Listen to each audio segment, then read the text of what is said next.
3 मार्च को होली का क्रम है, उस दिन ग्रहण है, इसलिए धुरंडी का जो कार्य है वो 4 मार्च को सभी लोग मनाएंगे। ससुर का श्राप लग गया था, काया खराब हो गई थी, तो चंद्रदेव ने शिव जी से प्रार्थना करी और काया का रोग समाप्त हो।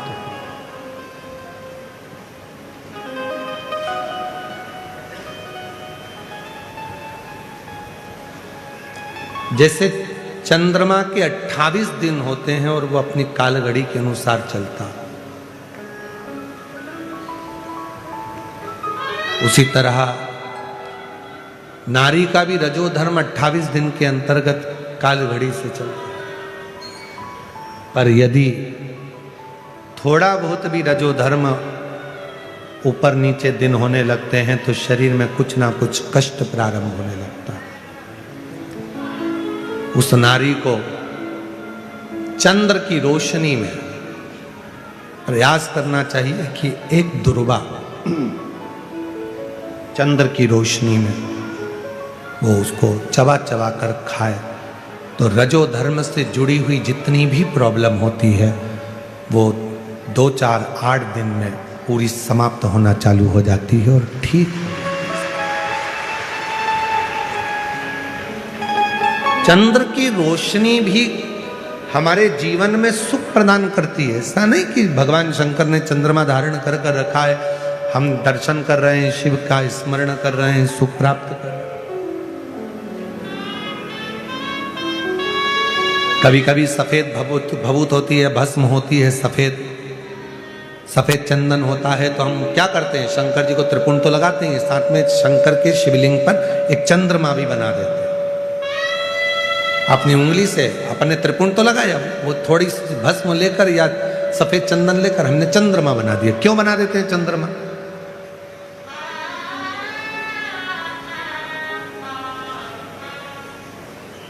जिस बच्चे को निमोनिया हो जाता है, सर्दी बनी रहती है, जुकाम बना रहता है, निमोनिया की बीमारी हो जाती है, हांपड़ी चलने लगती है, सांस चलने लगती है, फेफड़े कमजोर हो बता दिया जाते हैं, तो उसके लिए सर्वश्रेष्ठ है माँ शिव के मंदिर में जाकर जब शिवलिंग पर चंद्रमा बनाती है और उसी चंदन को लेकर आकर अपने बच्चे के वक्ष स्थल पर त्रिपुंड लगा देती है। उस चंदन का बच्चे की जो हाँप भराती है, हापड़ी भराती है, जो उसको फेफड़े कमजोर बताए जाते हैं, धीरे धीरे धीरे धीरे उसमें प्रबलता आने लगती है।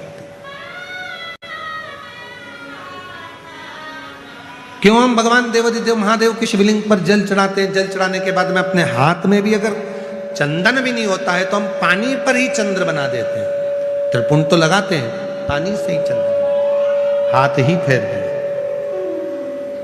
उसका फल प्राप्त। बेटी, एक चंद्रमा की पूजन साधना से किस तरह से अपने रोग को ठीक कर। बच्चेदानी में कोई गर्भाशय में गांठ हो गई, कोई चेस्ट में गांठ हो गई, कोई शरीर में गांठ हो गई, वो किसी से कह नहीं पा रही है, कोई चर्म रोग हो गया, वो किसी से बोल नहीं पा रही है, या मन से दुखी है, पति बहुत ज्यादा दारू का नशा कर रहा है, पीट रहा है, तकलीफ में है, तो उसको चंद्र पूजन से, चंद्रेश्वर मौली महादेव से, चंद्रमौली महेश्वर महादेव भगवान शंकर का नाम है, चंद्रेश्वर महादेव, चंद्रमौली महादेव के नाम से आप कैसी साधना कर सकते हैं। आज सारे देश आपस में लड़ रहे हैं और भारत देश होली मना रहा है। ये सभ्यता और ये संस्कृति और ये प्रेम है भारत।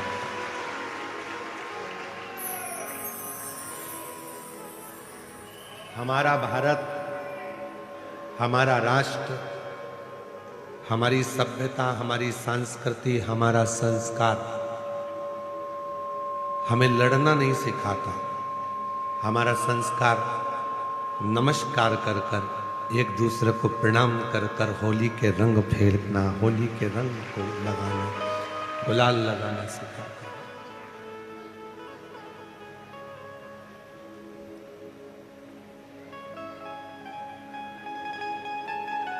हाँ, हमारा भी बहुत मन था कि आप लोग इतनी संख्या में आए हो और आज होली प्रज्वलित होगी, जलेगी। फिर लोग 4 तारीख को, कल तो ग्रहण है 3 तारीख का, तो 4 तारीख को लोग धुरंडी मनाएंगे, होली खेलेंगे, उत्सव मनाएंगे।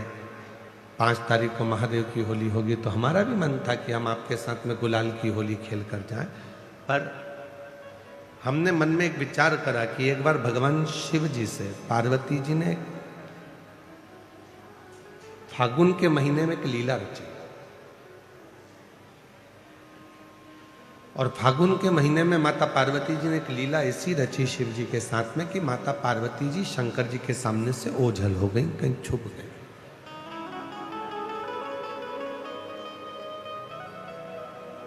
शिव जी पार्वती जी को फूलों में ढूंढ रहे थे, कलियों में ढूंढ रहे थे, फूलों की उस गंध में, उस खुशबू में ढूंढ रहे थे। अब शिव जी पार्वती जी को फूलों में ढूंढ रहे हैं, और थोड़े समय के बाद भगवान शंकर भी छुप गए। तो पार्वती जी उन्हें शिव जी के चरण की जो रज है, कंकर है, जो रज है, जो धूल है, उसमें शिव को ढूंढ रही हैं, और जो भभूत है, भस्म है, उसमें शिव को ढूंढ रहे हैं। इधर से फूल फेंके जा रहे थे, उधर से भगवान के चरण की धूल फेंकी जा रही थी। जब दोनों का मिलन हुआ तो देवाधिदेव महादेव और पार्वती के मिलन पर नंदी जी ने हाथ जोड़कर निवेदन करा कि ऐसी होली हमने जगत में नहीं देखी कि प्रभु के चरण की रज जब उड़ाई जाती है, लगाई जाती है, तो उससे सुंदर कोई रंग नहीं हो सकता।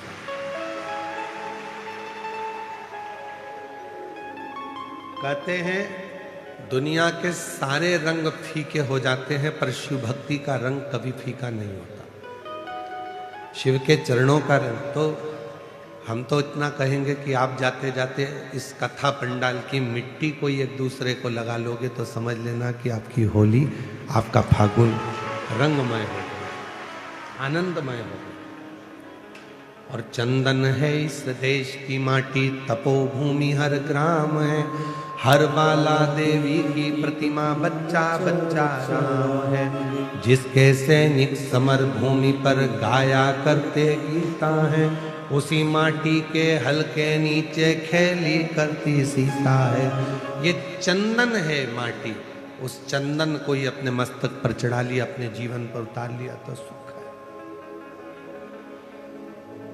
और एक निवेदन और करूं पूरे राष्ट्र से, पूरे भारत की धरा पर रहने वाले एक एक सनातनियों से, कि आप, कई लोग ऐसे हैं कि उनको होली पसंद नहीं आती। कोई बच्चा रंग डाल देता है तो लड़ने बैठ जाते हैं, कोई व्यक्ति जरा सा गुलाल फेंक देता है तो झगड़ा करने बैठ जाते हैं।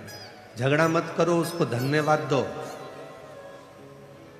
घर में रह रहकर 4-5 लोगों के बीच में रह रहकर आप ऐसे मुसद्दी लाल हो गए हो कि कोई किसी को रंगीन देखना ही नहीं चाहता। कम से कम खुशियां मनाओ, तो कोई तो तुम्हें रंग में डुबोने के लिए बैठा है, जो तुम्हारी जिंदगी को रंगीन कर रहा है। आजकल की होली बस इतनी रह गई, पत्नी ने इतना सा गुलाल डब्बी में से लेके इतना सा लगा दिया, बहुत है। बहन ने भाई को इतना सा लगा दिया। अरे ऐसे रंग कर जाओ कि दूसरी बार याद आए कि पत्नी ने उस सन में जब हम शादी कर कर आए थे, उसके दूसरे साल में ऐसा रंगा था, वो साल आज तक नहीं भूल पाया। तो रंगे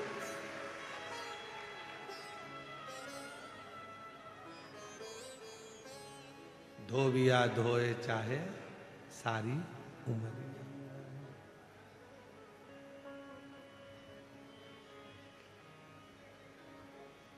ऐसी रंगो गुरुदेव चुनर मेरी, ऐसी रंगो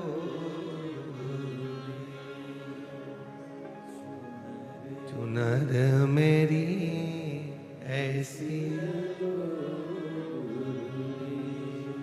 राम लक्ष्मण भरत शत्रुघ्न हनुमत मेरी चूनर मेरी, राम लक्ष्मण भरत शत्रुघ्न हनुमत मेरी चूनर में। सरयू जैसी लहरा पाड़े ऐसी रंगो गुरुदेव चुनर मेरी, ऐसी रंगो गुरुदेव चुनर मेरी, ऐसी रंगो गुरुदेव। गंगा यमुना सरयू कावेरी मंदाकिनी चूनर में, गंगा यमुना सरयू कावेरी मंदाकिनी मेरी चूनर में, गोदावरी सी लहरा खावे ऐसी रंगो गुरुदेव चूनर मेरी, ऐसी रंगो गुरुदेव चूनर मेरी, ऐसी रंगो गुरुदेव।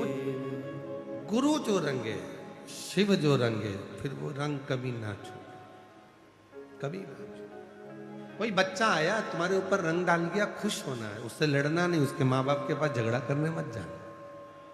कोई ने थोड़ा गुलाल डाल दिया तो झगड़ा करने मत जाओ। कोई तो बैठा है तुम्हें रंगीन करने के लिए, नहीं तो 24 घंटे हर पल हर घड़ी तो वैसे भी तुम्हारी जिंदगी ऐसी हो गई है बेरंग से। बस घर से निकलते हो ऑफिस, ऑफिस से निकलते हो घर, थोड़ा बहुत किसी से 2-4 ऑफिस वालों से काम की बात कर ली, कोई के फोन आ गए तो उनसे काम की बात कर ली, काम की बात में अपना पूरा दिन निकल जाता है। सुबह भोजन करते हो, रात्रि को भोजन करते हो, 2 घंटा आराम करते हो, रात्रि को सो जाते हो, सुबह फिर वही दिनचर्या चालू हो जाती है। चाय लिया, नाश्ता लिया, भोजन कर लो, ये कर लो। रंगीन जीवन कब, रंगीन आनंद कब? कोई रंग डाल दिया, कोई गुलाल डाल दिया, खुश हो। कोई है हमारी जिंदगी में जो हमको रंगीन करना चाहता, कोई है।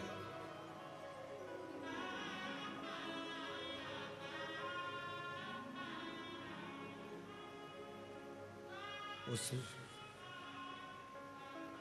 वो एक लाइन बहुत सुंदर है।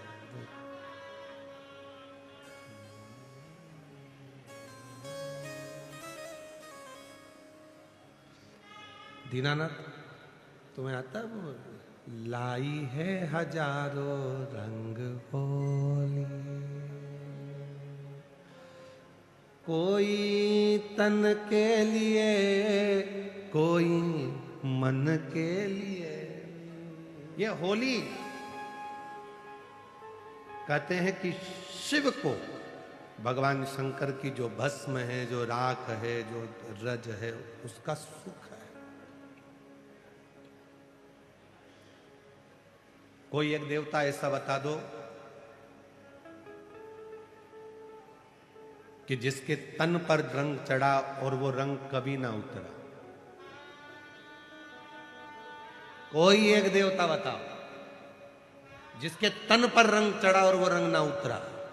केवल एक देव है, देवाधिदेव महादेव, जो विष पिया नीला कंठ हो गया, आज तक नहीं उतरा। वो नीला कंठ का रंग आज तक नहीं उतरा। आज भी वो नीलकंठ महादेव के रूप में पूजाते हैं। आज भी उनकी पूजन होती है, नीलकंठेश्वर महादेव की।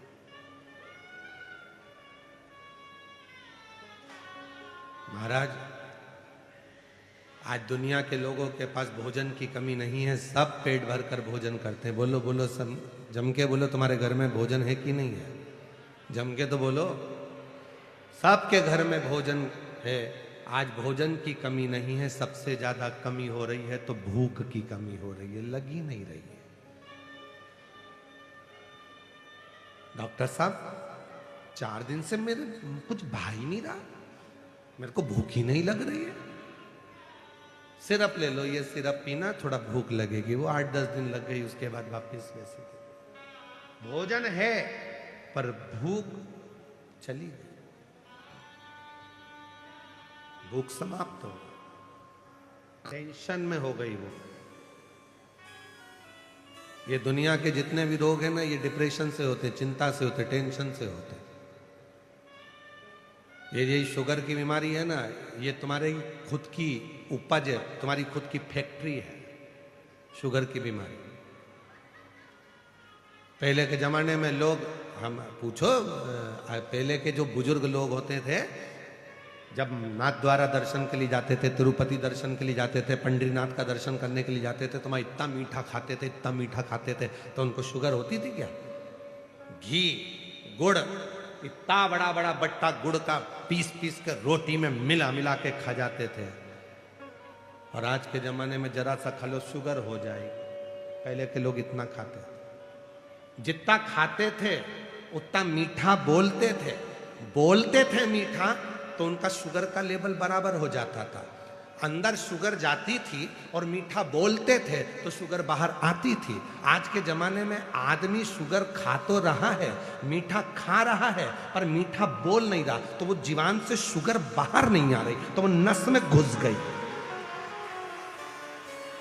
वो ब्लड में चली गई, और ब्लड में गई तो वो शुगर की बीमारी हो गई। खाओ मीठा, पर मीठा बोलो तो सही। भाभी जी कैसे हो, काका जी कैसे हो, मामा जी कैसे हो? मिठास इतनी जीवान से निकालो कि वो शुगर तुम्हारे ब्लड में ना आ जाए, तो शुगर लेवल में रहेगी। शुगर लेवल खा तो रहे हो पर निकल नहीं रहे।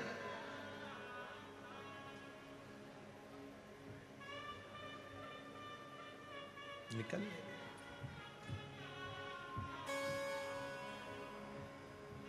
पति पत्नी से कहता है थोड़ा मीठा बोल लिया कर।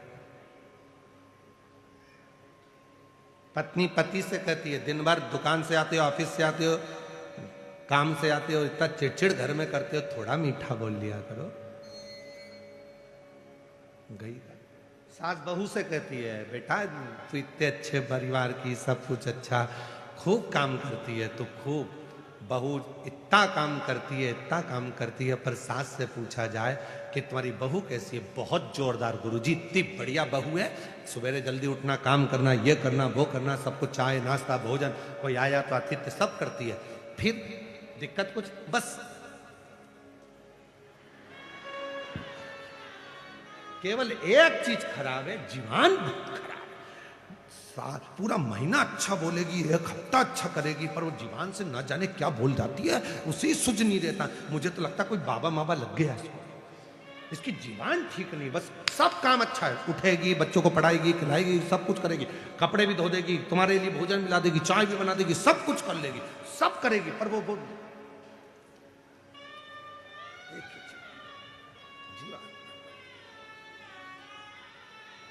भोजन है, पर आज के व्यक्ति के पास में भूख नहीं है, क्योंकि वो चिंता में जी रहा। और शिव महापुराण की कथा टेंशन से मुक्त करती है, चिंता से, टेंशन से।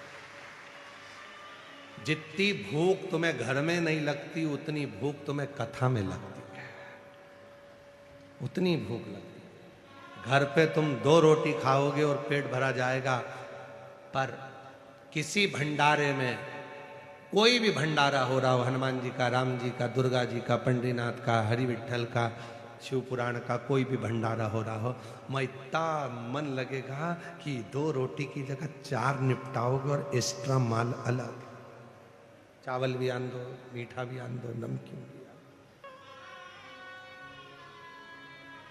चलने। क्यों? टेंशन मुक्त हो। घर पे रहते तो चिंता रहती, यहां काय का टेंशन। उठेंगे आराम से, रात को 11-12 बजे तो हम लोग शिवरात्रि का एंजॉय करा, खूब नाचे कूदे, आनंद किया। अब उठे हैं, उठ के फिर आराम से सब काम होगा और बाबा पर भरोसा कर कर आश्रित होगा। तो भोजन तो सबके पास है, पर भूख नहीं। और आपसे एक बात और पूछें, आपके घर में सोने के लिए बिस्तर है कि नहीं है? जम के बोलो जरा। सबके घर में बिस्तर है ना? बिस्तर सबके घर में। डनलप के गद्दे भी हैं किसी के यहाँ, चिफोम वाले गद्दे भी हैं, मखमल का कम्बल भी है, एसी भी, कूलर भी, पंखा भी, सब कुछ है, पलंग भी है, बिस्तर भी है, पर नींद कहीं चली गई, आती ही नहीं। भोजन है, भूख चली गई, बिस्तर है, नींद चली। डॉक्टर साहब मुझे नींद नहीं आ रही है,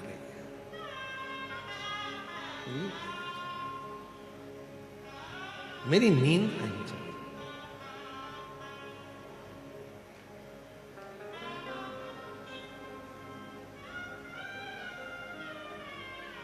महाराज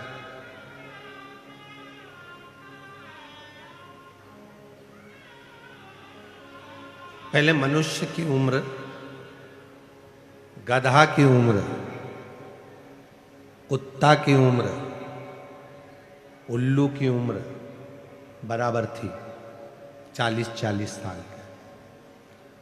मनुष्य भी 40 साल का था, गधा भी 40 साल का था, कुत्ता भी 40 साल का था, उल्लू भी 40 साल का था। एक दिन गधा भगवान के पास में गया और उसने हाथ जोड़कर कहा, मेरी 40 साल उम्र मत बना। भगवान भोलेनाथ ने पूछा, क्यों? 40 साल तक मैं लोगों का बोझा ढोते रहूं, मुझे पसंद नहीं है, मेरी उम्र आधी कर दो। भोलेनाथ ने पार्वती से कहा, पार्वती इसकी उम्र आधी कर दे। पार्वती जी ने गधे को 20 साल का बना दिया। थोड़ी देर बाद मनुष्य पहुंच गया, भोलेनाथ रोज 1 लोटा जल चढ़ाता हूं, 40 साल में मेरा क्या होगा, मेरी उम्र बढ़ा दो। पार्वती जी ने बोला, गधे की बच्ची है, दे दूं क्या? तू बोले तो मैं गधे की उम्र दे सकता, दे दो। गधे के 20 साल जो बचे थे आधे, वो मनुष्य को दे दिए। कितने साल का हो गया? जम के बोलो, 60। अब तुम खुद अपने हृदय पर हाथ रखकर देखना, 40 साल तक मनुष्य अपनी जिंदगी को सही जीता। जो खाएगा पचेगा, जो कपड़ा पहनेगा जचेगा, जो पहनेगा उसके चेहरे पर, उसके तन पर सब अच्छा लगेगा 40 साल तक। 40 के बाद जो गधे की उम्र लगी है 20 साल एक्स्ट्रा, 60 साल तक मनुष्य गधे जैसा बोझा ढोता है। बच्चों की शादी करना है, बच्चों का ब्याह करना है, पढ़ाना है, बहन के घर मायरा भरना है, नाना जी के यहाँ जाना है, रिश्ते निभाना है, ये सारा बोझा वो 60 साल तक अपने कंधे पर रखता है। 60 साल। थोड़ी देर के बाद कुत्ता आ गया भगवान के पास में, भोलेनाथ मेरी उम्र 40 साल तुमने कर दी, मैं लोगों के दरवाजे पर बैठा रहूं, भौंकता रहूं, चिल्लाता रहूं, ये मुझे अच्छा नहीं लगता, मेरी उम्र कम कर दो। भोलेनाथ जी ने कहा, कितनी कम कर दे? बिल्कुल आधी कर दो, आधी कर दो। कुत्ते की उम्र 20 साल कर दी पार्वती जी ने। थोड़ी देर बाद मनुष्य फिर आ गया, बाबा 60 साल में मेरा क्या होगा? पार्वती जी बोली, कुत्ता की बची है, चलेगी, ले जा। 20 कुत्ते की जोड़ दो, कितने का हो गया? जम के बोलो, 80। कुत्ता कहां रहता है? दरवाजे पर। कुत्ते को भोजन कहां दिया जाता है? दरवाजे पर। रखा कहां जाता है? बाहर। जब 80 की उम्र का मनुष्य होता चले जाता है तो घर के बच्चे अपना कमरा रखते हैं और बुजुर्ग माँ बाप को घर के बाहर दरवाजे के पास हॉल में खटिया डालकर बिठा देते हैं कि कोई आए तो वहीं मिलना, भोजन भी वहीं आएगा, खाना भी वहीं आएगा, और बुजुर्ग माँ बाप वहीं बैठे रहते हैं और कोई भी आता है तो वहीं से चिल्लाते हैं, बहू, वहीं से चिल्लाते, वहीं से आवाज लगाते, बहू बहू बहू, वहीं से।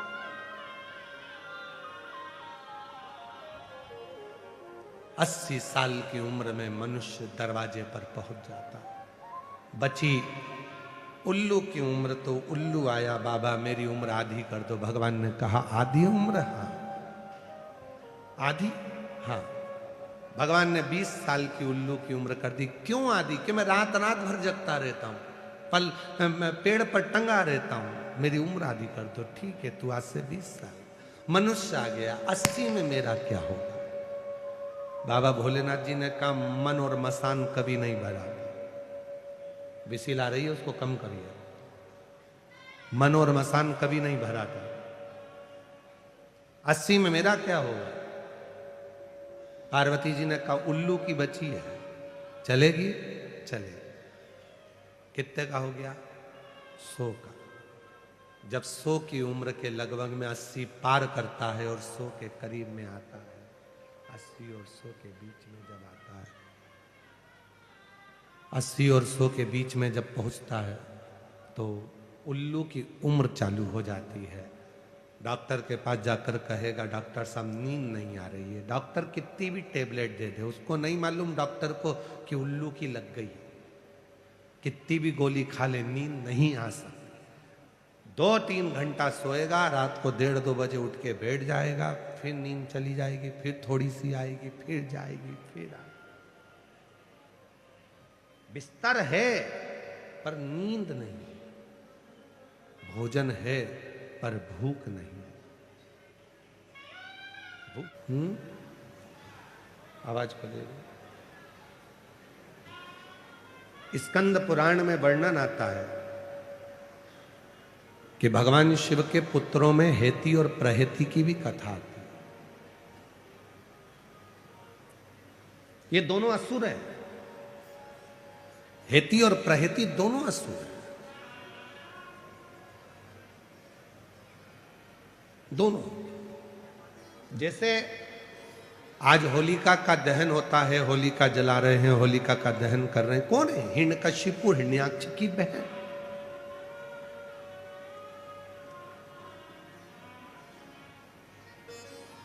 कभी आपने विचार करा कि जब ये राक्षस की बहन थी तो इसकी पूजन करने की जरूरत क्या थी? होली की पूजन 2 बार होती है, एक जलने से पहले और एक जलने के बाद। लोग सुबह पूजन करने जाते हैं, कोई जलने के बाद पूजन करने जाता है। एक जलने के पहले होली की पूजन होती है और एक जलने के बाद होती है। कभी तुमने विचार किया कि होली की पूजन जलने के पहले किसकी होती है और जलने के बाद किसकी होती है? तो याद रखना, जलने के पहले जो होली की पूजन होती है वो हिरण्यकशिपु, हिरण्याक्ष की बहन होलिका की होती है, ढूंढा की होती है। और जलने के बाद जो पूजन होती है वो भक्त प्रहलाद की होती है।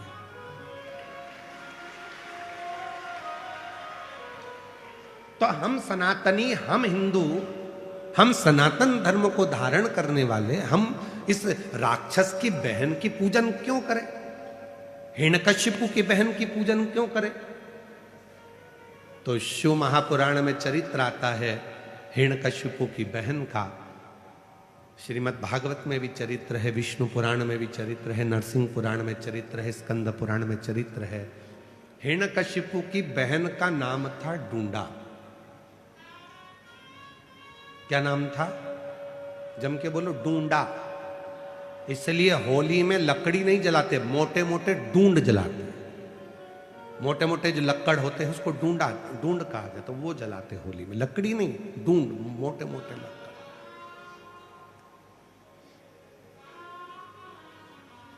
जितना हिरण्यकशिपु ने तप करा, जितना हिरण्याक्ष ने तप किया, उतना ही तप ढूंढा ने भी करा। और ढूंढा ने तप कर कर भगवान ब्रह्मा जी से वर पाया, मुझे एक चादर ऐसी दे दो, उस चादर को मैं जब ओढ़ कर बैठूं तो मैं आगी में जलूं ना। ब्रह्मा जी ने तथास्तु कर कर एक चादर ढूंढा को दे दी, होलिका को दे दी। जब समय आया, प्रहलाद को ले जाकर पानी में डाला, सब में डाला, पर वो मरा नहीं। तब अपनी बहन से हिरण्यकशिपु ने कहा कि तू अपने भतीजे को लेकर, तू बुआ है, वो भतीजा, अपने भतीजे को लेकर गोदी में बैठ जा, आगी में चादर ओढ़ लेना, तू बच जाएगी, भतीजा जल जाए।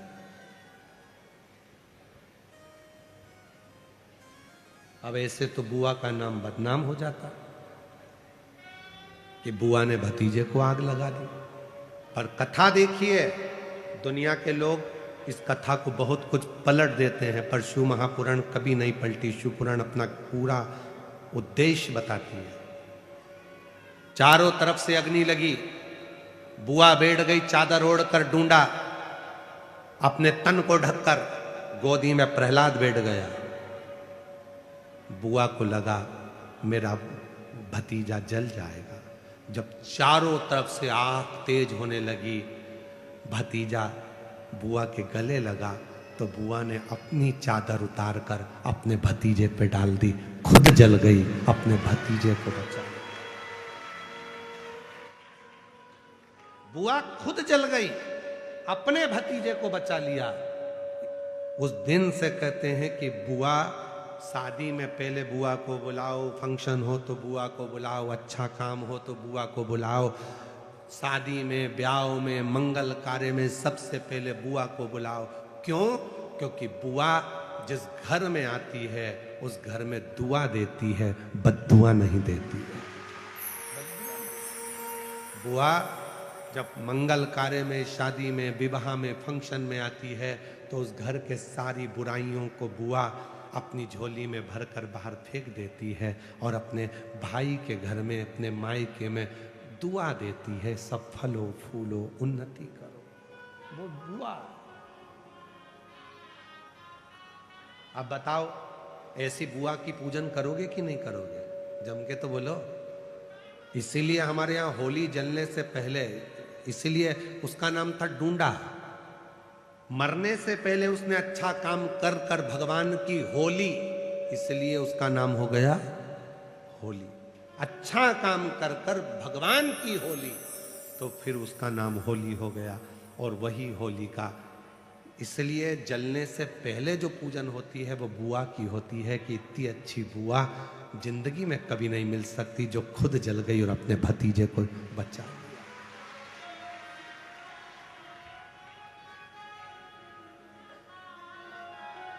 और होली जलने के बाद जो पूजन होती है वो प्रहलाद की होती है कि ये बच गया उसकी कृपा से। इस आनंदमय कथा के माध्यम से आप और हम समझें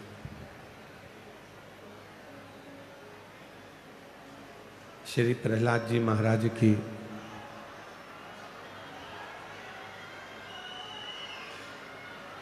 दिव्य अलौकिक भक्ति,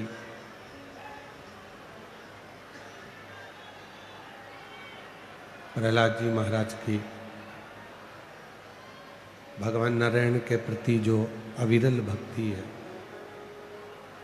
प्रेशर बढ़ा दो, बस प्रेशर बढ़ाओ, प्रेशर सब दूर का प्रेशर बढ़ा दीजिए। प्रहलाद जी की अविरल भक्ति और वो भक्ति का प्रताप, वो भक्ति का फल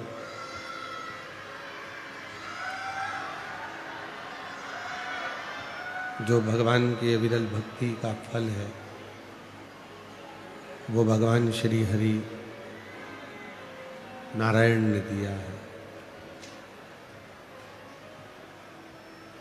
एक विश्वास, एक भरोसा, एक दृढ़ता जब संसार के मनुष्य के अंदर स्थिर होती है, जब भरोसा स्थिर होता है, दृढ़ता स्थिर होती है, तो कहीं ना कहीं प्रभु की कृपा जरूर होती है। भगवान नारायण की कृपा जब हम एक दृढ़ता, एक भरोसा और एक दृढ़ विश्वास के साथ में रहते हैं,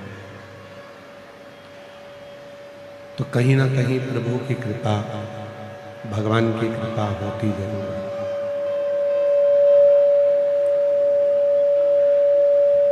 और जब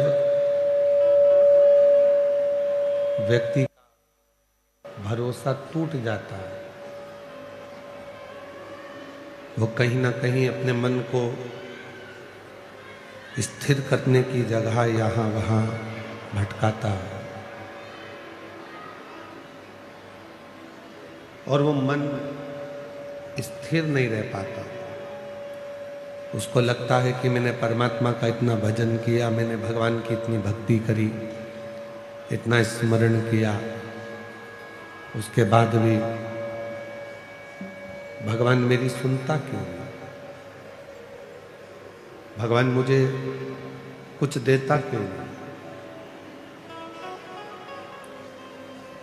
पर शिव कृपा कहती है, भगवान शंकर की कथा कहती है कि जब भक्ति पूर्ण और पूर्ण विश्वास के साथ में आगे बढ़ती है, पूर्ण भरोसे के साथ जब वो आगे बढ़ती है, तो वो भक्ति कहीं ना कहीं परमात्मा की शरणागति जरूर देती है। वाह। हमने उनसे कहा कि कोई अपनी तिजोरी का माल नहीं दिखाता, उसी तरह कोई गुरु अपने शिव को सामने नहीं।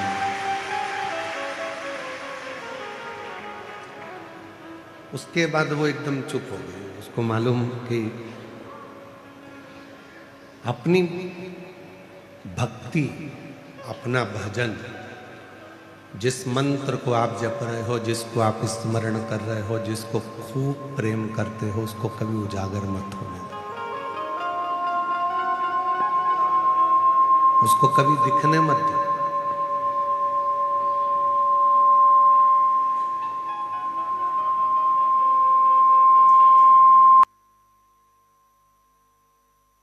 जब आपका प्यार, जब आपका प्रेम उजागर हो जाता है तो दुश्मन बढ़ जाते हैं, लोग दूरियां करने लगते हैं। जब तक वो छुपा हुआ है ना, तब तक आप प्रेम की पराकाष्ठा तक पहुंच सकते हो। उसी तरह जिस परमात्मा का आप भजन करते हो, जिससे आपका दिल लगा हुआ है, जिसके ऊपर आप पूर्ण समर्पित हो, पूरा भरोसा आपका उस पर आश्रित है, उससे आप बहुत प्रेम करते हो, तो आप उस परमात्मा के प्रेम को बता नहीं सकते, क्योंकि बताएंगे तो नजर लग जाती है।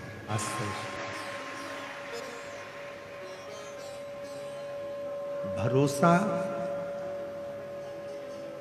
दूसरे पर करोगे तो वो टूट सकता है, पर भरोसा यदि देवाधिदेव महादेव पर करा है तो वो जिंदगी में कभी नहीं टूटने वाला है, वो कभी नहीं टूटेगा। आप किसके प्रति समर्पित हुए हो? उस परमात्मा के प्रति।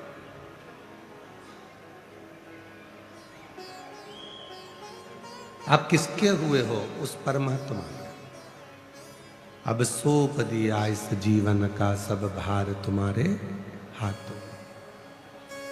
जीवन का सारा सुख, जीवन का सारा दुख, जीवन का सारा संपूर्ण क्लेश, संपूर्ण विवाद, संपूर्ण टेंशन उस परमात्मा के चरणों में छोड़।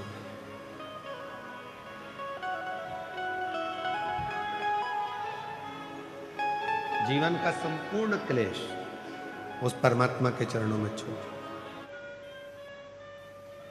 और शिव जी ने बहुत सुंदर कथा में वर्णन किया है। शंकर जी की कथा कहती है, कमाओ पर अपने ऊपर खर्च भी करो। शिव जी की कथा प्रेरणा दे रही है कि शंकर जी के मस्तक पर गंगा है, गंगा दूसरे के पास बाद में पहुंच रही है, पहले शिव जी के ऊपर वो गंगा स्नान करा रही है। पहले अपने ऊपर खर्च करो। वो एक गीत याद आ गया, ओ राम जी बड़ा दुख दिया मेरे लखन। अरे लखन को जाने तो साउंड वाले, बड़ा दुख।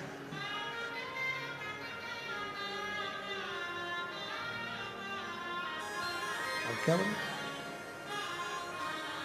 बहुत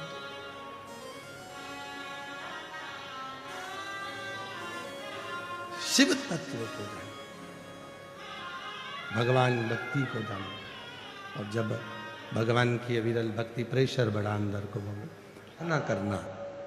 आज हे मेरे भोलेनाथ, हमारी जिंदगी में खुशियों का रंग ऐसा देना कि हम भी अपनी जिंदगी में एक बार शिव महापुराण की कथा करवा सके। इतनी संपदा दे, इतनी संपदा, इतना वैभव देना, इतनी संपदा, इतना सुख देना। हम भी अपने जीवन में ऐसी कृपा करना कि हम भी अपने जीवन में कोई सत्कर्म कर सके।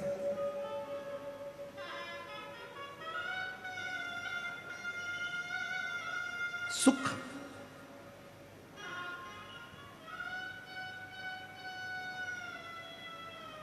एक विदल और एक उत्पल नाम के दो असुर हुए थे। दोनों ही प्रखर थे, दोनों ही प्रबल।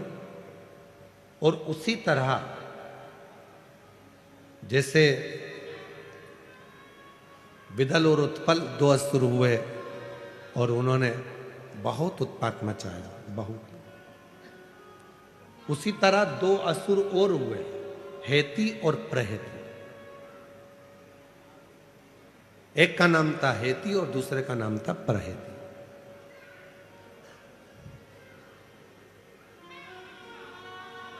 यदि स्कंद पुराण को आप पढ़ते हैं,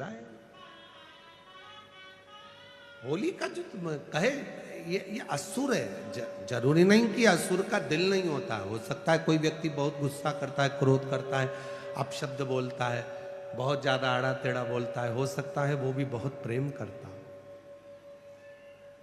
बहुत प्यार करता।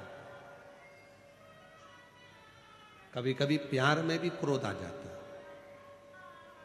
जिसको बहुत चाहो और वो सुनता नहीं ना, तो फिर गुस्सा आ जाता है। कभी कभी झगड़ा भी होता है, ऐसा नहीं है कि झगड़ा नहीं होता। आपका अपनी पत्नी से होता होगा, पत्नी का पति से होता होगा, बच्चों का भी होता है, बहन भाई से। पर कभी कभी शंकर का जो भक्त होता है ना, वो भी महादेव से झगड़ा कर लेता है। कभी कभी वो भी झगड़ा करता है।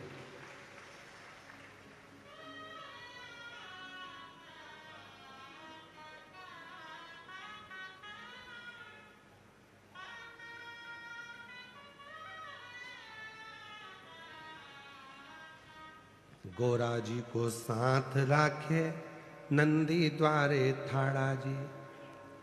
गोरा जी को साथ राखे नंदी द्वारे थाड़ा जी। रोज पानी में चढ़ाऊं सुनता क्यों नहीं म्हारी जी। मैं रोज तुझे जल चढ़ाता हूं, तू मेरी क्यों नहीं सुनता? कब सुनेगा? कभी कभी महादेव से भी झगड़ा हो जाता है, लड़ाई हो जाती है, नहीं आता। हेती और प्रहेती ये दोनों असुर हैं, दोनों राक्षस हैं। पर उसमें हेती और प्रहेती में जो प्रहेती है वो थोड़ा सा नम्र स्वभाव का असुर है। वो विश्वास भी करता है भगवान पर, नारायण पर थोड़ा भरोसा, शिव जी पे भरोसा है।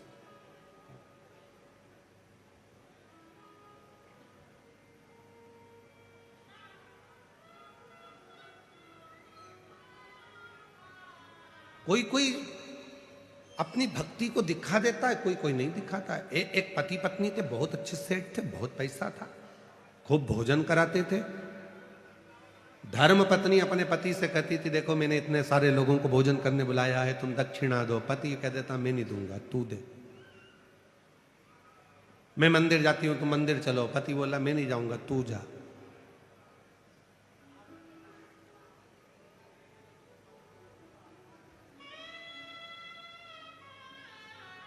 पत्नी कहती है पति से, कभी कभी भगवान का नाम ले लिया करो, राम कह लिया करो। पति कहने लगा, मैं नहीं कहता, तू कह।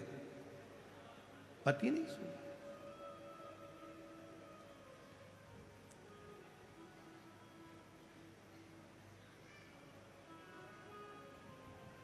एक दिन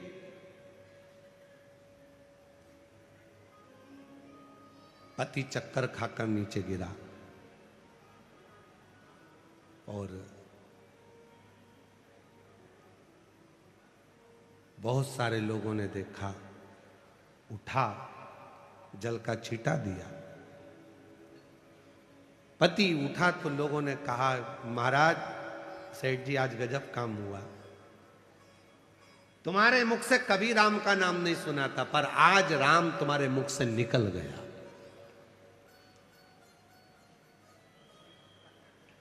सेठ जी की आंख में आंसू भर गया,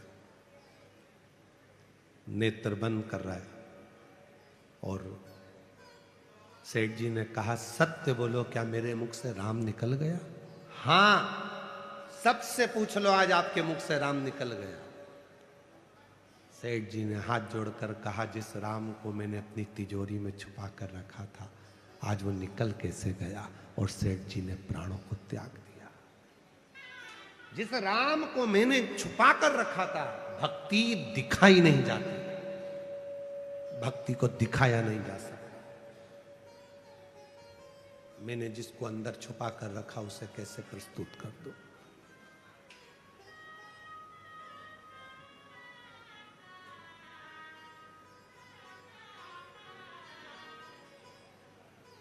जिसको मैंने अपने भीतर छुपा कर रखा उसे प्रस्तुत हो। तो तुम कह रहे हो कि राम निकल गया, तो फिर राम निकल गया तो शरीर का मतलब ही क्या? राम भीतर हो। शिव महापुराण की कथा कहती है मानव के जीवन में जब तक मनुष्य की श्वास चल रही है तो समझ लेना उसकी श्वास में शिव है। शिव है तो शरीर है, शिव गया तो शव बन गया, फिर वो शव बन जाता है, वो शरीर नहीं रहता।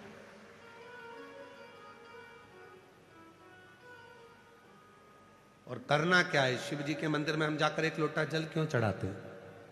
आपको जल की महत्वता मालूम है? क्यों सीवर वाला बाबा कहता रहता है कि एक लोटा जल सारी समस्या का हल? क्यों कहता है कि मंदिर जाओ मंदिर जाओ मंदिर जाओ, एक लोटा जल चढ़ाओ? क्यों? क्या पड़ी उनको? शिव महापुराण की कथा कहती है जब श्वास रूपी शिव शरीर में रमण करता है तब तक शरीर है। शिव श्वास बंद हो जाती है तो शरीर शव बन जाता है। इस श्वास रूपी शिव को मंदिर में जो शिवलिंग होता है वो पूरी सृष्टि का भाग होता है। उस पे जब हम जल चढ़ाते हैं, हमारी जो शिव रूपी श्वास निकलती है जल चढ़ाते समय, वो तरंगे शिवलिंग पर जब पड़ती है तो ये शिवलिंग और ये श्वास का जब मिलन होता है तो हमारी श्वासों में हम जो कामना करते हैं वो कामना भोलेनाथ को पूरा करना ही पड़ता है। अगर वो पूरा ना करता, यदि वो कृपा की ना होती जो आदत तुम्हारी तो सुनी ही रहती अदालत तुम्हारी। गरीबों के दिल में जो तुम जगा ना पाते तो किस दिल में होती इबादत तुम्हारी। अगर वो कृपा नहीं करता तो तुम भी इतनी लाखों की नहीं करते तो यहाँ कौन आता? पर उसने कृपा करी है, उसने दिया है। तो आपको भी मालूम है कि वो पंडाल में जाकर, सुना है ऐसा, मेहमान जाते हैं, बुआ जी जाती है तो भतीजे के हाथ में 150 देकर जाती है, मामा जी जाते हैं तो कुछ देकर जाते हैं, मेहमान जाते हैं तो घर के बच्चों को कुछ देकर जाते हैं। और मेरा भोलेनाथ 7वें दिन की कथा विराम कर कर जाता है तो आपकी गोदी में कुछ ना कुछ देकर जाता है। बाप है जगत का, परम पिता परमात्मा देव अधिदेव महादेव है। आज जाएगा ये कुबेरेश्वर बाबा के धाम से आई हुई कुबेर भंडारी की ये पोथी जो कुबेरेश्वर बाबा यहाँ लुटाने के लिए आए थे, इस पोथी के स्वरूप में आज चली जाएगी। उसके जाने से पहले वो अपना जो लुटा सकता है इतना देकर जाता है। लोग झोली पसार पसार कर मांगते हैं और मेरा कुबेरेश्वर बाबा, मेरा देव अधिदेव महादेव जाते जाते उनकी झोली में दे देता है। तो वो 3 महीने में फिर कथा के पंडाल में आकर बैठ जाते हैं।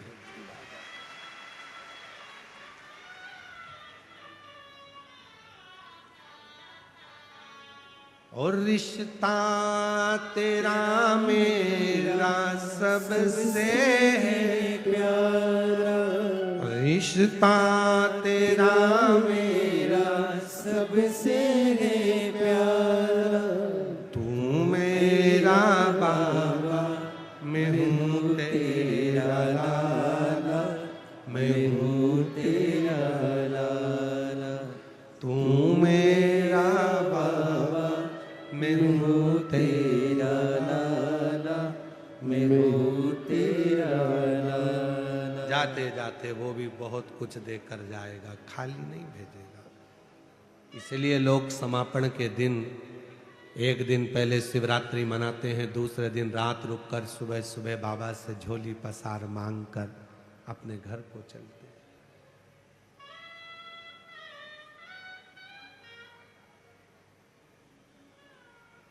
और जो दिल से मांगोगे वो दिल से दे देगा, जो दिल से मांगोगे वो दिल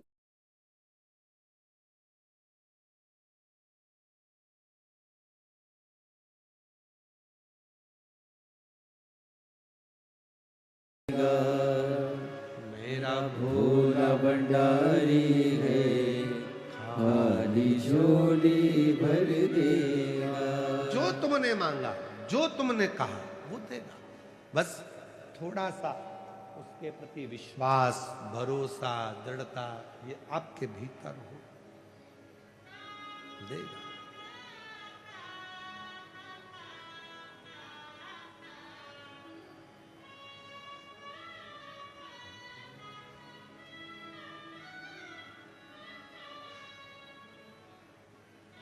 दिल से कहो, मेरा क्यों नहीं सुनता रे ओ कुबेर के भंडारी, मेरी क्यों नहीं सुनता रे ओ कुबेर के भंडारी, झोली क्यों नहीं भरता रे ओ कुबेर के भंडारी, झोली क्यों नहीं भरता रे ओ कुबेर के भंडारी।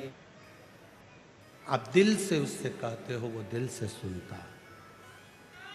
आप उसको भाव से कहेंगे, वो भाव से सुनता।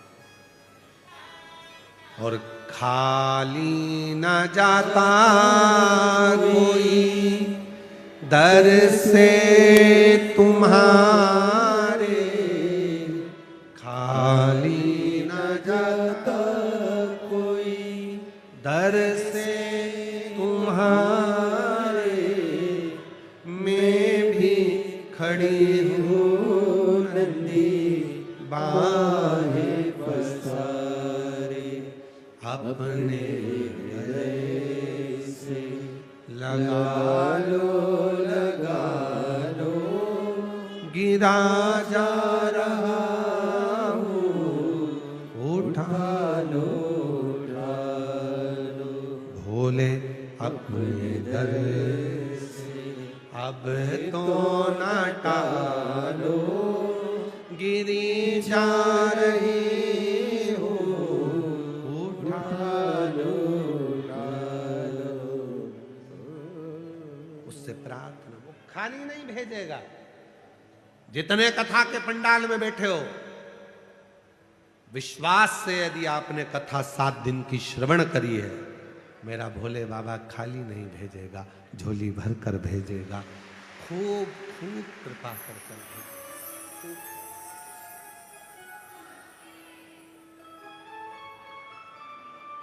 खूब करुणा कर। हेती और प्रहेती दोनों, एक हेती एक प्रहेती, दोनों असुर है, राक्षस है। पर प्रहेती का जो भाव है, प्रहेती का जो भाव है वो शिव के प्रति बहुत है। वो विश्वास करता है, भरोसा करता है। और हमने पहले भी कथा में कहा और आज फिर कहते हैं, तुम्हारा विश्वास हो तो शिव महापुराण की कथा में जाकर बैठना, वरना टाइम पास करने के लिए मत, अपने घर, अपने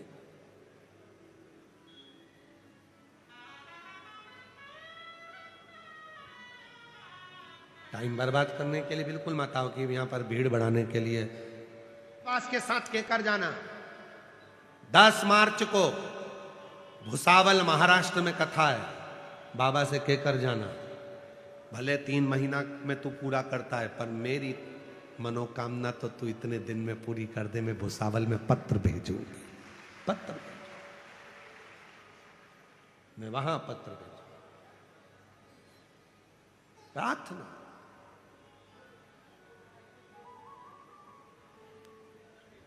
ओ डमरू वाले रे, दूर करो दुख मेरा। ओ काशी वाले रे, दूर करो दुख मेरा। दूर करो दुख मेरा, दूर करो दुख मेरा। ओ सीहोर वाले रे, दूर करो दुख मेरा। ओ काशी वाले रे, दूर करो दुख मेरा।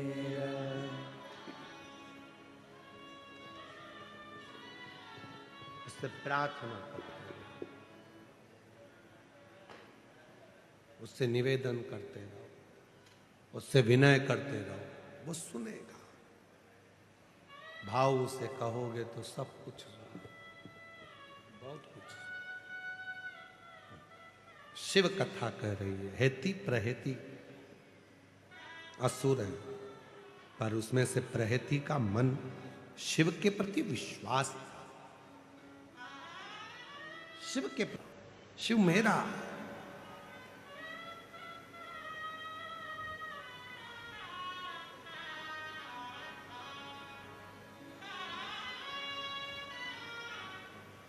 शिव के प्रति जिसका विश्वास दृढ़ हो गया। ब्रह्मा जी का विश्वास दृढ़ नहीं हुआ था तो सिर कट गया था और बड़का पेड़ बन गया था। भगवान नारायण जी का विश्वास शिव जी के प्रति दृढ़ था तो उनकी पूजन आज भी संसार सागर में, जो आप सत्यनारायण भगवान की पूजन करते हो, वो सत्यनारायण भगवान की पूजन कब चालू हुई? जब भगवान नारायण ने शिव जी पर पूरा सत्यमय विश्वास किया, सत्यमय जब भरोसा किया, और जब भरोसा दृढ़ हुआ,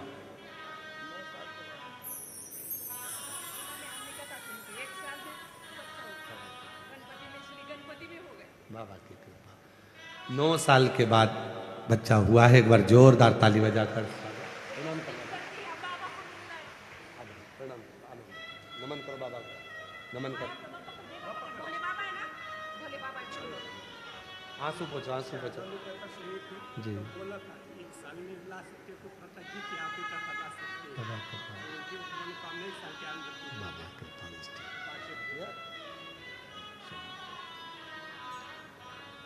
हे भोला शंकरा,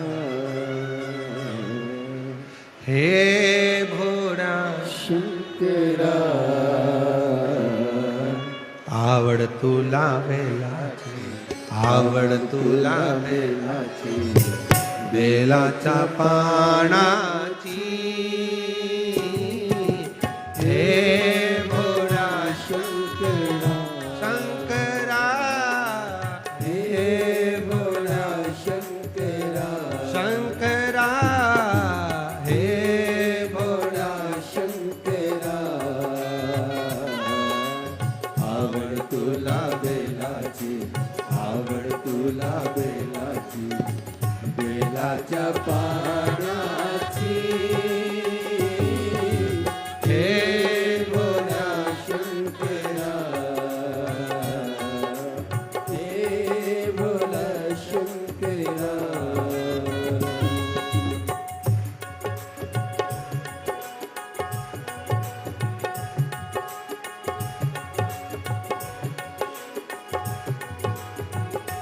शंभो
त्रिशूल डमरू हाथी, संग नाचे पार्वती, हो त्रिशूल डमरू हाथी, संग नाचे पार्वती, हो त्रिशूल डमरू हाथी, संग नाचे पार्वती, हो त्रिशूल डमरू हाथी,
कमरेले लावली लंगोटी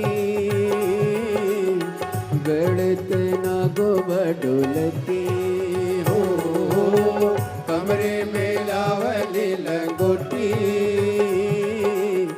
गळत ना गोबा डोलती हो कमरेले लावली लंगोटी गळत ना गोबा डोलती हो कमरे में लावली लंगोटी गळत ना गोबा डोलती आवड तुला बेलाची आवड तुला बेलाची बेलाच्या पाण्याची हे वया शंकरा हे भोला शंकरा आवड तुला बेलाची आवड तुला बेलाची बेलाच्या पानाची हे भोला शंकरा हे भोला शंकरा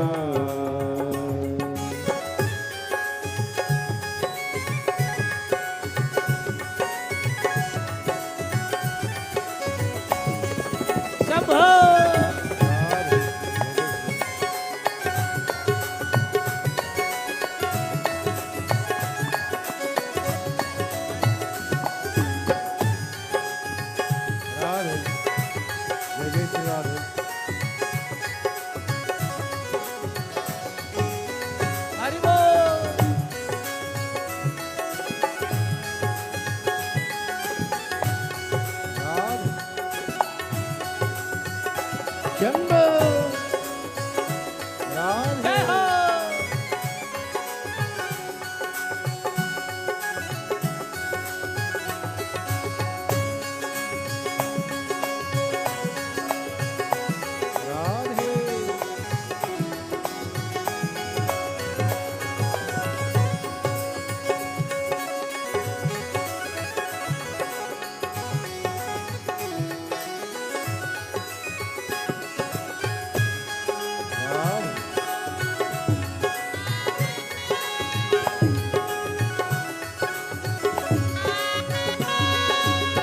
भोलेनाथ आलो तुझ्या दारी कुठे दिसे ना पुजारी हो भोलेनाथ आलो तुझ्या दारी कुठे दिसे ना पुजारी हो भोलेनाथ आलो तुझ्या दारी कुठे दिसे ना पुजारी हो भोलेनाथ आलो तुझ्या दारी कुठे दिसे ना पुजारी आवड तुला बेलाची आवड तुला बेलाची बेलाच्या पाण्याची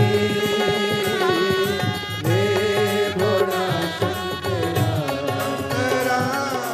हे भोळा शंकरा तुला बेलाची आवड तुला बेलाची बेलाच्या पाण्याची हे भोळा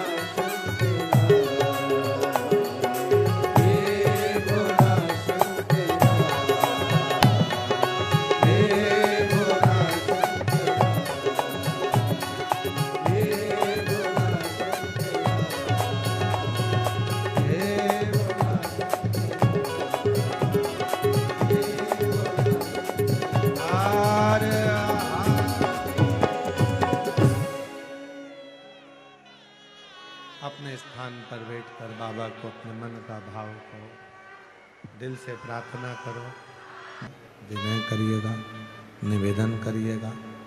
जहाँ जगह मिल जाए वहाँ बैठकर बाबा को अपने मन का भाव करिएगा, साथ में बोलिए, विनय करिए और निवेदन करिए।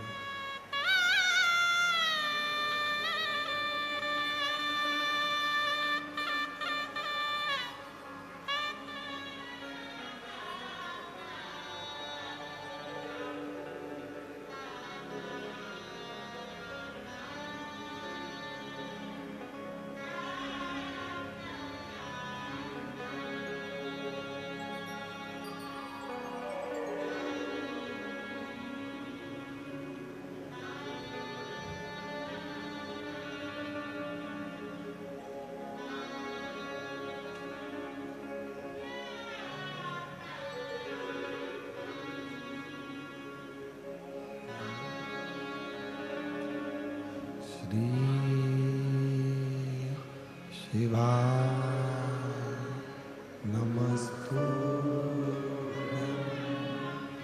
श्री शिवाय नमस्तु श्री शिवाय नमस्तु श्री शिवाय नमस्तु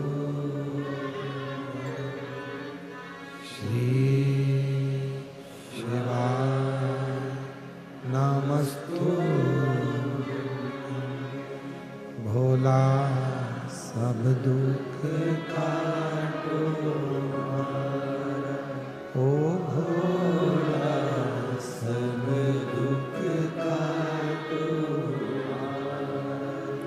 शिव शंकर जपो तेरी माला भोले बाबा जपो तेरी माला भोला सब दुख काटो ओ भोला सब दुख काटो वेश मंगलकारी वेश मंगलकारी शमशान वासी हमारा शमशान वासी हमारा ओ भोला सब दुख काटो ओ भोला सब दुख काटो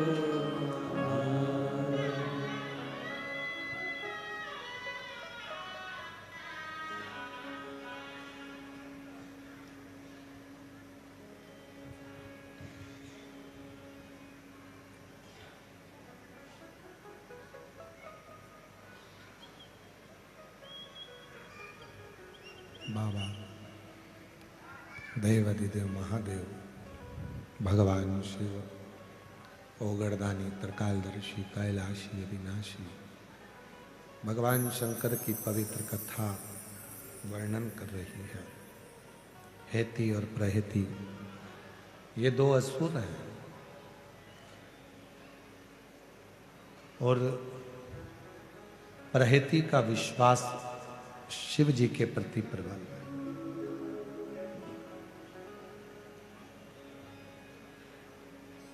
हर किसी के भरोसे भी नहीं रहना।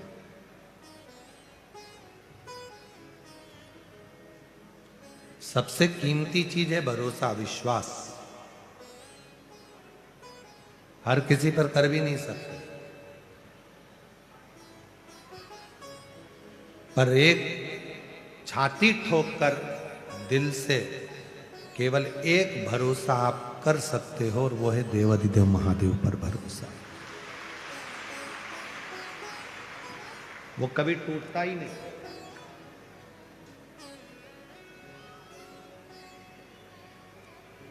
हेती और प्रहेती में से प्रहेती एक ऐसे हैं जिनका भरोसा शिव के प्रति है।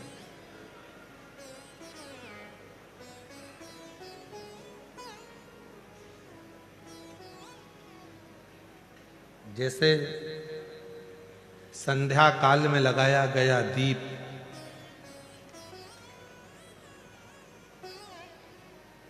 मानदेह नामक असुर का संहार कर देता है,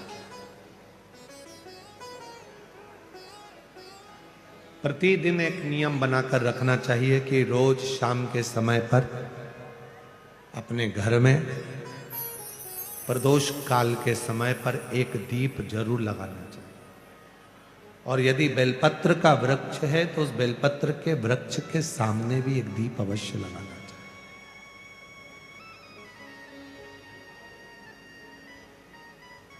6 महीने में, 3 महीने में, 2 महीने में, 1 महीने में ऐसा नियम बनाया करो कि मुझे बेलपत्र की पूजन करना।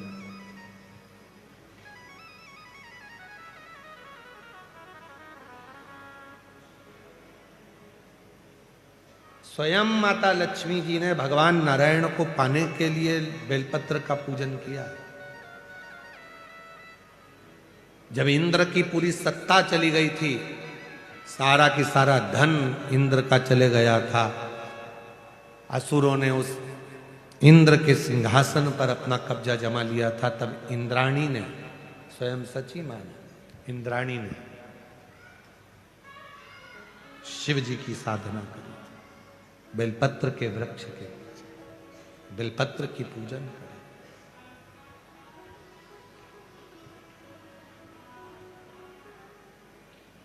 कभी दिल कर जाए तुम्हारा तो कभी महीने में, 1.5 महीने में, 2 महीने में बेलपत्र के पेड़ के नीचे जल लेकर बैठो। बेलपत्र के वृक्ष के नीचे दूध नहीं चढ़ाना, बेलपत्र के वृक्ष के नीचे दही नहीं चढ़ाना, शहद घी नहीं चढ़ाना। बेलपत्र के वृक्ष के नीचे जब आप बैठते हैं, बेलपत्र पूजन का एक विधान होता है कि जब हम बेलपत्र की पूजन करते हैं तो 2 कलश पानी के भरे हुए, एक अपने सीधे हाथ की ओर, एक उल्टे हाथ की ओर रखा जाता है। पूजन की थाली बीच में रखी जाती है। 2 बत्ती का, लंबी बत्ती का, 2 बत्ती लंबी घी की जलाई जाती है। लंबी बत्ती, बेलपत्र के वृक्ष के नीचे 2 बत्ती लंबी जोड़ा बनाकर उसको जलाया जाता है। फिर दोनों हाथ में कलश में जल है, बेलपत्र के वृक्ष के नीचे दोनों हाथों का जल धीरे धीरे शिव जी का स्मरण कर कर, नारायण लक्ष्मी का स्मरण कर कर, माँ आदिशक्ति गौरा का स्मरण कर कर, रिद्धि सिद्धि गणेश का स्मरण कर कर उसको चढ़ाओ। प्रार्थना करो, विनय करो, मेरे जीवन में बहुत कष्ट है, उसको मिटाना है आपको। शिव आपसे प्रसन्न होते हैं, वैसे मेरी जिंदगी भी प्रसन्न करना है आपको। जल चढ़ाकर दोनों पात्रों का थोड़ा थोड़ा जल कलश में बचा लेना है, पूरा पात्र खाली नहीं करना है, दोनों को वापस रखना है। और थोड़ी सी हल्दी पीसी हुई शिव जी के उस बेलपत्र पर लगाएं, थोड़ा कुंकुम वो भी बेलपत्र पर लगाएं। 7 दाने अक्षत के, केवल 7 दाने अक्षत के बेलपत्र को छुआकर अपनी थाली में रख लें। घर पर जब जाएं तो वो 7 दाने अक्षत के और बेलपत्र के वृक्ष में जो चढ़ा हुआ थोड़ा सा जल बचाकर लाए हो, वो घर में छींट कर 7 दाने पूरे घर में डालना प्रारंभ करें। महीने में, 2 महीने में, 3 महीने में एक बार करिए। जीवन में किसी के आगे हाथ फैलाने की जरूरत नहीं पड़ेगी। इतनी संपदा बाबा ने, इतनी संपदा। बेलपत्र की महत्वता को लोग जानते नहीं है। एक प्रदोष की महत्वता, एक बेलपत्र की महत्वता। अभी हमने पहले भी कहा, एक कथा प्रदोष काल की रह गई है। एक बार हम दिल्ली बाच रहे थे पर वो पूरी नहीं हो पाई क्योंकि पानी आ गया था। हम प्रयास कर रहे हैं उस कथा को कुबेरेश्वर धाम पर, क्योंकि उसमें प्रदोष काल की कथा में टेंट नहीं लगता। वो प्रदोष काल की जो कथा होगी सीहोर कुबेरेश्वर धाम में, उसमें टेंट नहीं लगेगा, उसको खुले मैदान में बांचना पड़ेगा, खुले आसमान।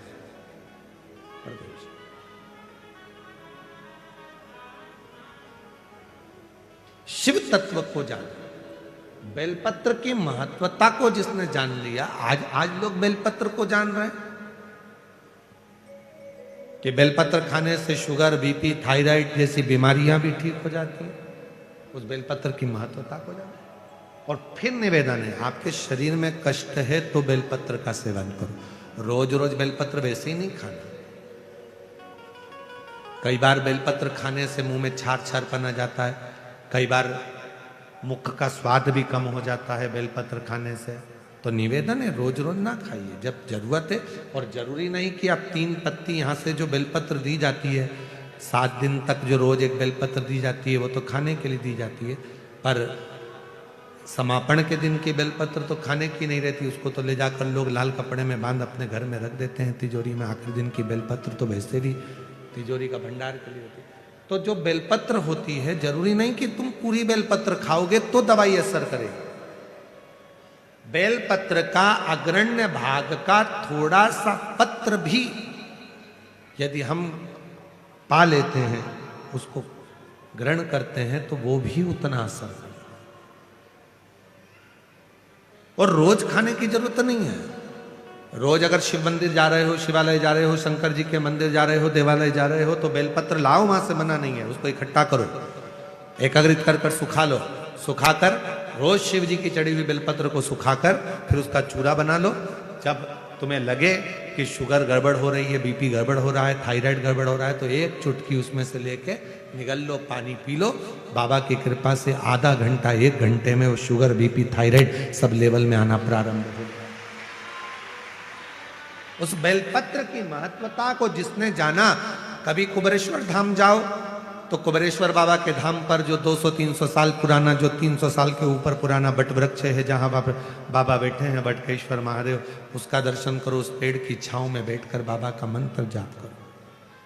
अभी अभी हमने थोड़ा सा उसको बंद कर दिया था, क्योंकि वहाँ बाबा के जोड़ा घूम रहा था तो वो शरीर पर चढ़ जाता था, इसलिए अब स्थान पर वहाँ जाना थोड़ा बंद कर दिया था, पर पुनः वापिस उसको खोल दिया।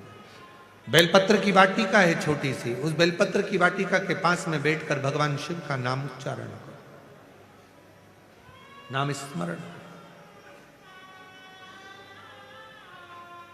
शिव भक्ति करो जहां तक हो सके, शंकर की अविरल भक्ति को धारण करो।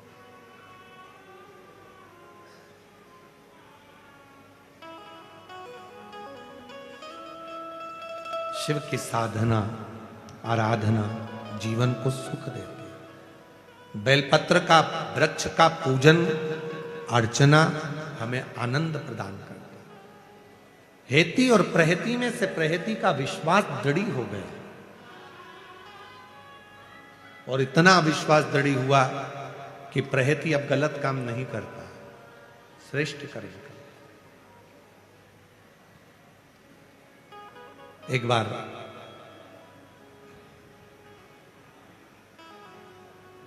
एक मुनि शिव की साधना में वन में लगे हुए थे, और ये हेती प्रहेती उनको मारने के लिए पहुंच गए। जब हम कोई अच्छा कार्य करते हैं, श्रेष्ठ कर्म की ओर हम आगे बढ़ते हैं, तो कहीं ना कहीं थोड़ी ना थोड़ी तकलीफें जीवन में आती जरूर है। और जो पूर्व में हम कर कर आए हैं, उसका भोग भी तो हमको ही भोगना है, कोई दूसरा थोड़ी ना भोगेगा। कि मत बुरे कर्म कर बंदे, वरना पछताएगा।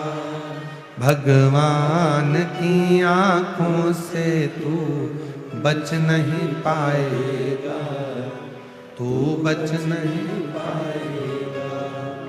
अरे ओ अज्ञानी मत कर, तेरे कर्म का फल भी तू ही पाएगा। जैसा किया तूने तेरे आगे आएगा। मत बुरे कर्म कर बंदे, वरना पछताएगा।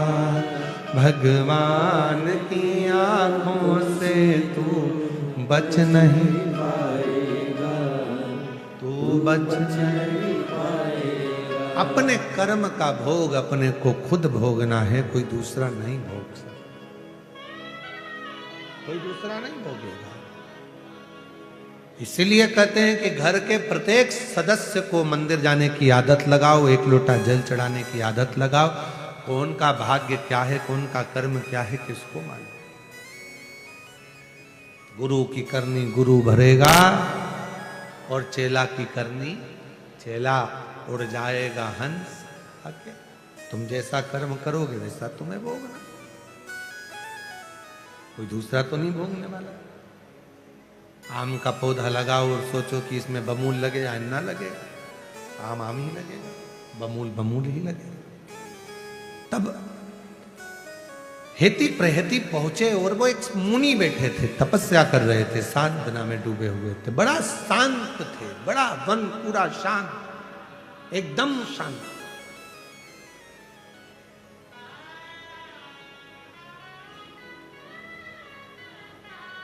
पहुंच गए हेती प्रहेती, पूछा। हेती प्रहेती ने पहले उनको भय दिखाया, हम तुम्हें खा जाएंगे। मुनि के नेत्र नहीं खुले। फिर भय दिखाया, हम तुम्हें खा जाएंगे। मुनि नेत्र नहीं खुले। एक झलक के लिए जो मुनि, तपस्वी, साधक, सन्यासी, संत तप करते हैं, साधना करते हैं, वो एक क्षण के लिए शिव आता है और आकर आशीर्वाद देकर थोड़ा सा, क्योंकि वो आता है तो आप व्यक्ति समझ नहीं पाते, एक क्षण के लिए आता।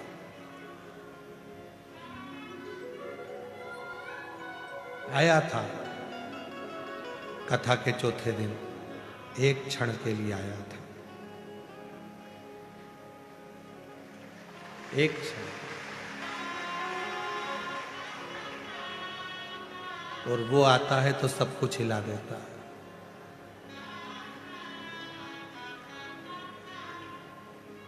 पर बहुत अटखेलियां करता है। हमारे तो नेत्री बंद थे, कब आकर चले गया, एक बार मिलता तो मिला ही नहीं। एक क्षण के लिए आता है,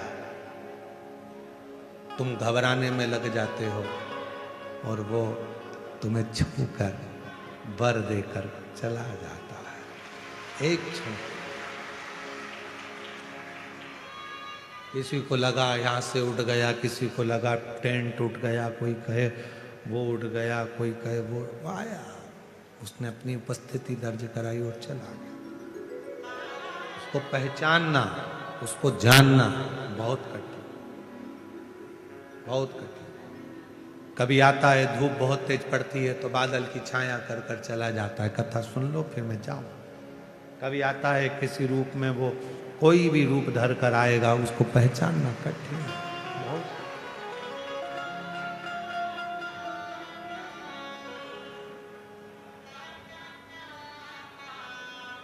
उसको जानना कठिन है।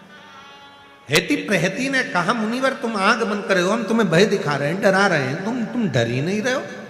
तो मुनि ने फिर नेत्र खोलकर कहा, जिसके सिर ऊपर तेरा हाथ प्रभु, तो दुख किस बात का। जब शिव सिर पर हो तो फिर दुख क्या, कष्ट क्या। और कोई दूसरे का भजन नहीं कर रहे हो। जिसने काल की गणना करी, जिसने काल बनाया, उसी को महाकाल कहा गया। घड़ी का निर्माण, काल गणना का निर्माण, काल का निर्माण सबसे पहले मेरे शिव ने करा था। काल गणना का निर्णय मेरे शंकर भगवान ने करा। उसके बाद फिर रिसर्च करा, फिर देखा, फिर लोगों ने अपने अपने विज्ञानता के भाव में फिर उसको करा।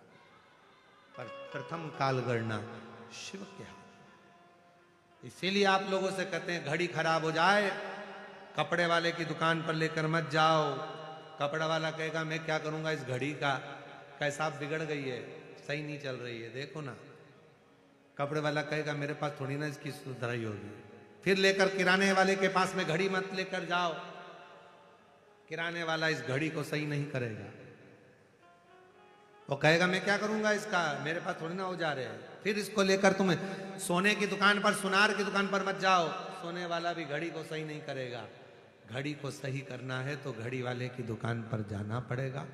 घड़ी वाला कह देगा मैडम सर घड़ी को रख दो, 7 दिन लगेंगे, 7 दिन बाद आकर घड़ी को लेकर चले जाना, मैं घड़ी चालू कर दूंगा, ये पक्का है।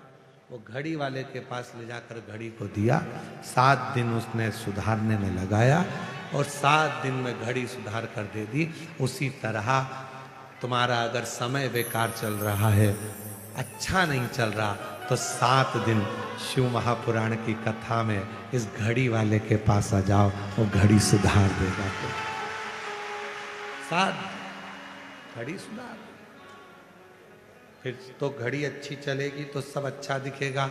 1 बजे कल राम, 2 बजे दुराले राम, 3 बजे त्रिलोकीनाथ जपा करो प्यारे, 4 बजे चतुर नारायण, 5 बजे परमेश्वर, 6 बजे छबीले राम जपा करो प्यारे, 7 बजे सत्यनारायण, 8 बजे अंठेश्वर, 9 बजे नागेश्वर राम जपा करो प्यारे, 10 बजे दशरथ नंदन, 11 बजे गिरधारी और 12 बजे बद्री नारायण जपा करो प्यारे।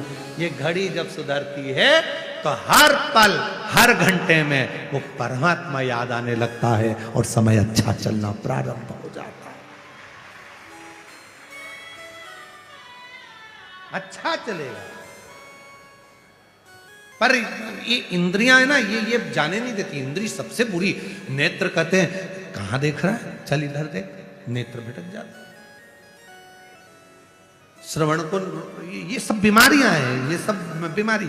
इन नैनों को रोग लगा है रोज सिनेमा देखन का, और इन नैनों से दर्शन कर लो सारे रोग मिट जाए। और इन कानों को रोग लगा है रोज चुगलिया, इन कानों से शिव पुराण को सुन लो।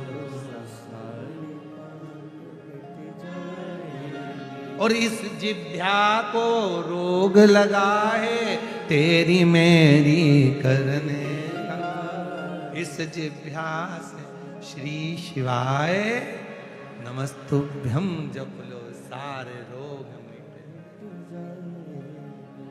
ये सब रोग की दवा है शंकर की कथा।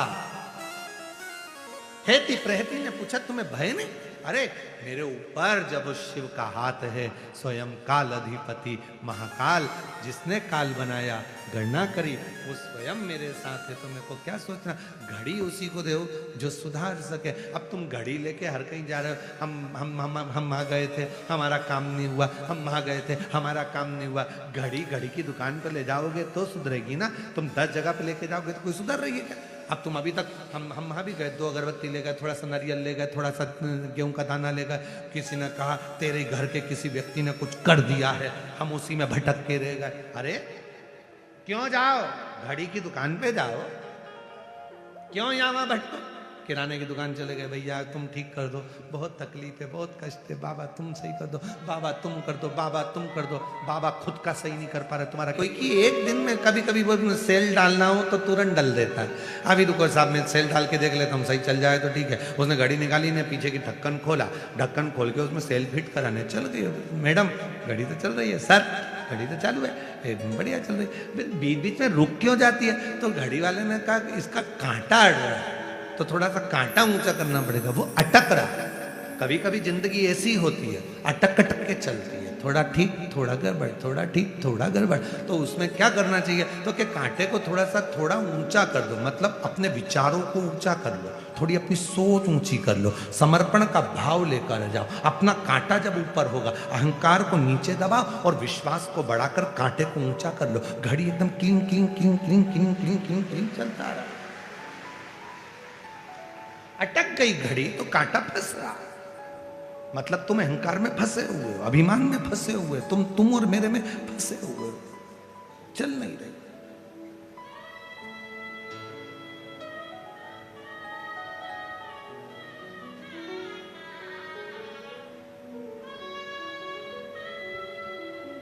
उसको पुकार, तू आजा भोले जोगिया, तू कर मेहरबानिया,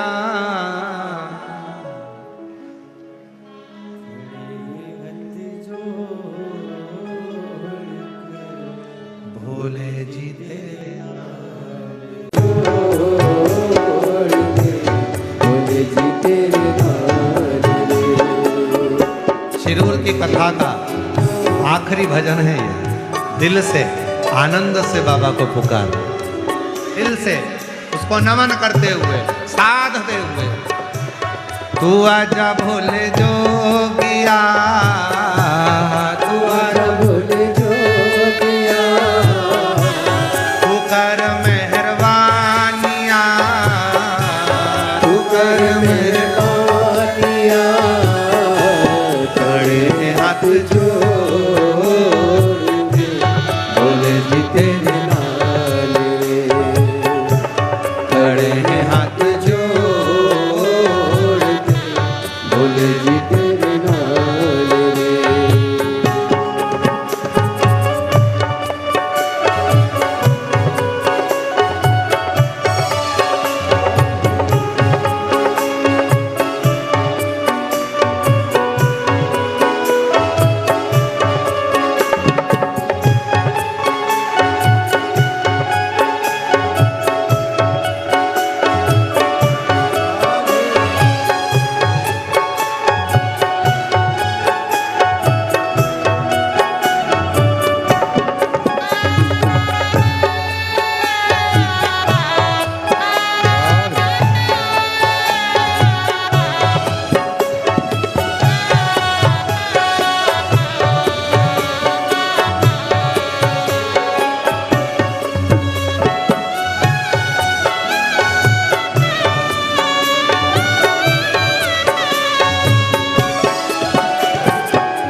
चंदा सजा है भोले मस्तक पे तेरे, चंदा सजा है भोले मस्तक पे तेरे, दुखड़े मिटाए भोले नाम से तेरे, दुखड़े मिटाए भोले नाम से तेरे। दीवाने भोलेनाथ के, दीवाने भोलेनाथ के, कुबरेश्वर धाम के, कुबरेश्वर धाम के, खड़े हैं हाथ जोड़ के भोले जी तेरे नाल रे, खड़े हैं हाथ जोड़ के भोले जी तेरे नाल रे। तू आजा भोले जोगिया, तू कर मेहरबानिया, तू आजा भोले जोगिया, तू करे मेहरबानिया, खड़े हैं हाथ जोड़ के भोले जी तेरे नाल रे, खड़े हैं हाथ जोड़ के भोले जी तेरे नाल रे, खड़े हैं हाथ जोड़ के भोले जी तेरे नाल रे। तू आजा भोले जोगिया,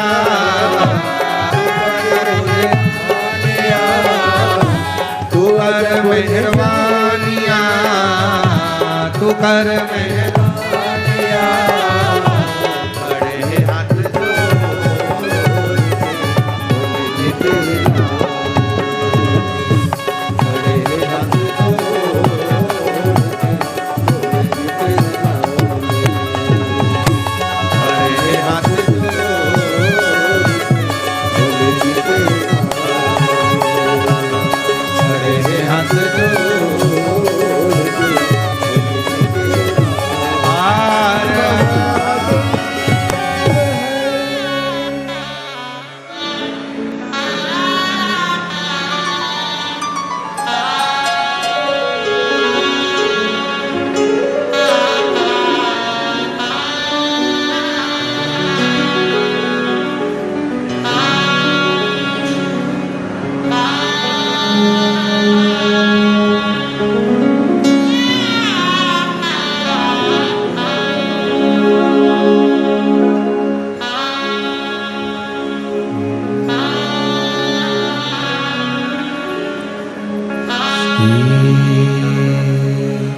शिवा नमस्तुभ्यं। श्री शिवाय नमस्तुभ्यं। श्री शिवाय नमस्तुभ्यं। श्री शिवाय नमस्तुभ्यं। श्री शिवाय नमस्तुभ्यं। भोला सब दुख काटो हार, ओ भोला सब दुख काटो हार। शिव शंकर जपूं तेरी माला, भोले बाबा जपूं तेरी माला। भोला सब दुख काटो हार, ओ भोला सब दुख काटो हार। देश मंगल मंगलकारी, देश मंगल मंगलकारी। शमशान वासी हमारा, शमशान वासी हमारा। ओ भोला सब दुख काटो हार, ओ भोला सब दुख काटो हार।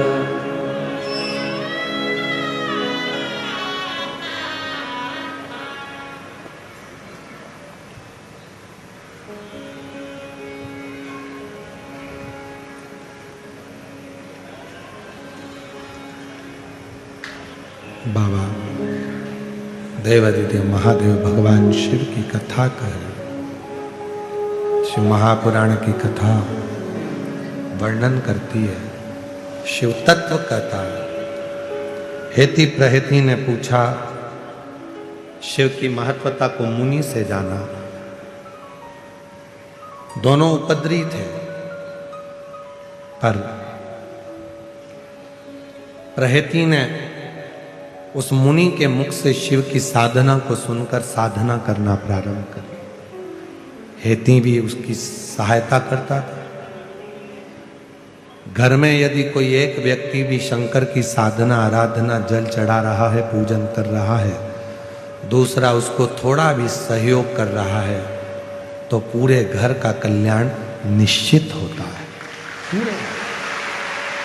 हेती और प्रहेती दोनों शिव के परम भक्त हो गए। असुर थे, असुर प्रवृत्ति को त्याग दिया।